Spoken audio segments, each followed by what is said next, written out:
Lucknow super Jains அணிக்கு எதிரான ஆட்டத்தில் மும்பை இந்தியன்ஸ் அணி 12 ரன்கள் வித்தியாசத்தில் தோல்வியடைந்தது. IPL கிரிக்கெட் தொடரில் நேற்று லக்னோவில் நடைபெற்ற 16வது லீக் ஆட்டத்தில் லக்னோ சூப்பர் ஜெயின்ஸ் அணி 5 முறை சாம்பியனான மும்பை இந்தியன்ஸை சந்தித்தது. இந்த போட்டியில் டாஸ் வென்ற மும்பை இந்தியன்ஸ் அணி முதலில் பந்து வீச்சை தேர்வு செய்தது. இதன்படி முதலில் பேட்டிங் செய்த லக்னோ அணி நிர்ணயிக்கப்பட்ட 20 ஓவர்களில் 8 விக்கெட் இழப்பிற்கு 203 ரன்களை லக்னோ அணி எடுத்தது. இதனையடுத்து 204 ரன்கள் எடுத்தால் வெற்றி என்ற இலக்குடன் மும்பை இந்தியன்ஸ் அணி பேட்டிங்கை தொடங்கியது. முக்கியமான கட்டத்தில் சூரியகுமார் யாதவ் அவுட் ஆனதால் ஆட்டத்தில் பரபரப்பு தொற்றிக்கொண்டது. இதனையடுத்து களத்திற்கு வந்த கேப்டன் ஹர்திக் பாண்டியா முதல் பந்திலேயே பவுண்டரி அடித்து அசத்தினார்.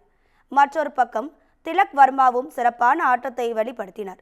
எனினும் லக்னோ அணி கட்டுக்கோப்பான பந்து வீச்சால் மும்பைக்கு நெருக்கடி கொடுத்தது.